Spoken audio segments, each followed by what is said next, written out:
আমি একেবারে রয়েছি নির্মল ঘোষের বাড়ির সামনে। তার মেয়ে আমাদের সঙ্গে রয়েছেন, তার সাথে কথা বলবো। নির্মল ঘোষ এই কদিন এই লিখিত অভিযোগ, মুখ্যমন্ত্রীর নির্দেশ, তারপরে লিখিত অভিযোগ অভয়ের বাবার, এরবার গ্রেপ্তার করা হলো নির্মল ঘোষকে।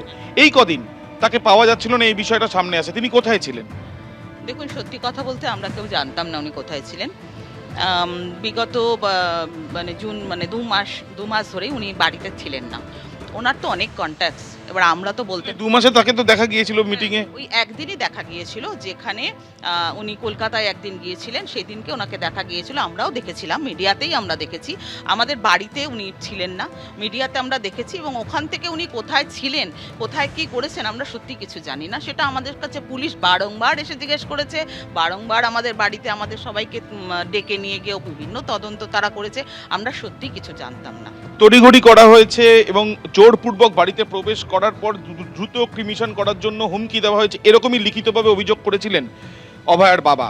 কেন এই ধরনের পরিস্থিতি তৈরি হয়েছিল? নির্মল ঘোষের নাম 1 নম্বরে রয়েছে যেখানে অভিযোগপত্রে। দেখুন, নির্মল ঘোষ বিধায়ক, যে কোনো আনন্যাচারাল ডেথ, যে কোনো কারোর বাড়ির কোনো সমস্যা, এরকম অনেক মৃত্যুই তো প্রাণীহাটিতে হয়েছে। এমন কোনো মৃত্যু নেই যে তাদের সেই পরিবারের পাশে গিয়ে আমার বাবা দাঁড়াননি। ঠিক অভয়ার বেলাতেও তাই। আমরা যতটুকুনি, কিন্তু ক্রিমিশনের বেলা যখন ক্রিমিশন করতে নিয়ে যাওয়া হবে সৎকারের জন্য, তখন পরিবারের সদস্যদের কনসেন্ট নেওয়া বা তাদের সই করা, এটা কি জরুরি নয়? এটাই কি ম্যান্ডেটরি নয়? সেগুলো আপনারা যেহেতু সিবিআই এর ব্যাপারটা আওতায় রয়েছে, তারা সেটা তদন্ত করবে। এখন সিপি সাহেবকে তদন্তের দায়িত্ব দিয়ে গেছে, তারা সেটা তদন্ত করবে। এটা আমি কিছু বলতে পারবো না, কে সই করেছে কে সই করেনি, কে বেআইনি হলো না এটা? আমি বলতে পারবো না কোনটা আইন আর কোনটা বেআইন। তারা বলতে পারবে যে এই এফআইআরটা করাটা কতটা আইনি, সেটাই তো আমি জানি না। একজন মা এবং বাবা তারা বলছেন সৎকার করতে নিয়ে যাওয়ার জন্য মেয়েকে আমাদের নিয়ম যা মানার ছিল, আচরণ, সেগুলোও আমরা করতে পারিনি। সই তথ্য প্রদানকারী হিসেবে নাম ছিল সঞ্জীব মুখোপাধ্যায়। সঞ্জীব মুখোপাধ্যায়ের নাম ছিল কি, কার নাম ছিল, এসব তো আমাদের জানার কথা না। যারা বললাম, আমি একবারই তো বলে দিলাম, তাদেরকে সইও করতে দেওয়া হয়নি অভয়ের মা বাবা। বলতে পারবো না এইসব কোনো ব্যাপার। সেখানে কি হয়েছিল আমরা তো উপস্থিত ছিলাম না। বাইরে থেকে আপনাদের কাছ থেকে কিছুটা শুনে এভাবে উত্তর দেওয়া আমাদের। পুলিশ এসে যখন পুলিশ আপনাদের বলেনি? না, আমাদের এসব, আমাদের অভয়ার ব্যাপার নিয়ে কোনো তদন্তই, আমাদের কোনো কথা জিজ্ঞেস করা হয়নি আজ পর্যন্ত। কোনো কথা পরিবারকে কোনো জিজ্ঞেস করা হয়নি। আমার বাবাকে যেখানে তদন্ত হচ্ছে, যে ডিপার্টমেন্টে, সেখান থেকে ডাকা হয়েছিল। তাকে সমস্ত জিজ্ঞাসাবাদ করা হয়েছিল, একবার না, দুবার না, 3বার করে ডাকা হয়েছিল। তিনি সম্পূর্ণ সহযোগিতা করেছেন। কিন্তু এত তড়িঘড়ি, আমি আপনাকে বলছি, দুটি মৃতদেহ ছিল, তাদের অপেক্ষারত, তারপরেও অভয়ার দেহ আগে নিয়ে চলে যাওয়া হয়েছে, লিখিত অভিযোগ হয়েছে। আগে কিন্তু আনন্দবাজারে একটা প্রতিবেদন আমরা দেখছিলাম যে একজনকে, যার, আমি আপনাকে লিখিত অভিযোগ যেটা হয়েছে সেটার পরিপ্রেক্ষিতে বলছি। বলতে পারবো না লিখিত।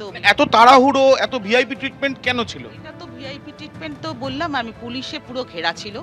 রাজ্যিকর থেকে আর আমাদের পানিহাটি পর্যন্ত সমস্ত ব্যবস্থাপনাটাই পুলিশি নিরাপত্তায়, কড়া পুলিশি নিরাপত্তায় হয়েছে। তখন তো যে দলের হয়ে তিনি বিধায়ক ছিলেন নির্মল ঘোষ, সেই দলেরই তো পুলিশ ছিল। দলের না, শুধু সেই দলের না, সব দলেরই লোক ছিল সেখানে। পুলিশের কথা বললেন, পুলিশটা কোন দলের ছিল তখন? পুলিশের দল টল আমি জানি না, আমি শুধু ক্ষমতায় কোন সরকার ছিল আমি ওটাই। সেটা আমি বলছি না, আমি বলছি সমস্তটাই পুলিশের তত্ত্বাবধানে হয়েছিল। আপনার যদি এর থেকে কিছু বেশি জানার হয়, আপনি তাদের থেকে জানতে পারবেন। আমরা সত্যি এর থেকে বেশি কিছু এই যে গ্রেপ্তারি, এই পরিপ্রেক্ষিতে কি বলবেন আপনারা? দেখুন, গ্রেপ্তারি মনে হয়েছে যে ওনাকে গ্রেপ্তার করা উচিত। গ্রেপ্তার হয়েছে, আইনি যা প্রসিডিওর আছে আমরা সেই প্রসিডিওরে যাব। তারপরে যেটা হয় সেটা মাথা পেতে নেব। মুখ্যমন্ত্রী বলেছেন যে তিনি সম্পূর্ণ কমিটেড এবং তার যা এখতিয়ার রয়েছে সেই অনুযায়ী তিনি কমিটেড, এবং এই অভয়াকাণ্ডের যাতে বিচার হয় সেই জন্য মানুষ তাদের পাশে থেকেছেন বলে তিনি সিপিকে নির্দেশ দিয়েছেন, আমরা দেখলাম। তো সেটাই চাই যে মুখ্যমন্ত্রী তো আমাদের সবারই মুখ্যমন্ত্রী। আমরাও এটা চাই যে আমরাও একটা পরিবার, সব পরিবারের উপরে যদি ওনার দৃষ্টিভঙ্গি থাকে, তাহলে আমাদের পরিবারের প্রতিও একটা দৃষ্টিভঙ্গি রাখা উচিত। আমরাও যেন সুস্থ সবলভাবে আমরা স্বাভাবিক জীবনযাপন করতে পারি, সেটাও দেখাটাও ওনার। শুধু কি অভয়াকাণ্ড, অভয়ার সঙ্গে সঙ্গে আমরা দেখলাম যে লটারির কেসটায় এবং মনীষ শুক্লা, সেই কেসেও তো নাম এসেছিল। না, আমি এরকম কিছু শুনিনি। সেটা আপনারাই তো বলেন, আপনারাই মিডিয়া, আপনারাই কি বলেন, আমি সেটা সব জানি না। আমাদের কাছে এরকম কোনো খবর নেই।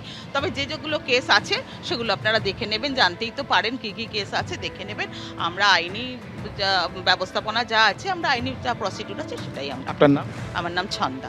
আমরা কথা বলছিলাম নির্মল ঘোষের মেয়ের সঙ্গে, এবং তিনি যেটা জানাচ্ছেন যে আইনি প্রক্রিয়ার মধ্যেই তারা যাবেন, এবং যে ঘটনা ঘটেছে সেই ঘটনায় সেখানে পুলিশ উপস্থিত ছিল, এমনটাই তাদের বক্তব্য। যদিও অভয়ার বাবার লিখিত অভিযোগের ভিত্তিতে যে মামলা হয়েছে সেই মামলায় গ্রেপ্তার হলেন প্রাক্তন বিধায়ক নির্মল ঘোষ। এবিপি আনন্দ, এগিয়ে থাকে, এগিয়ে রাখে।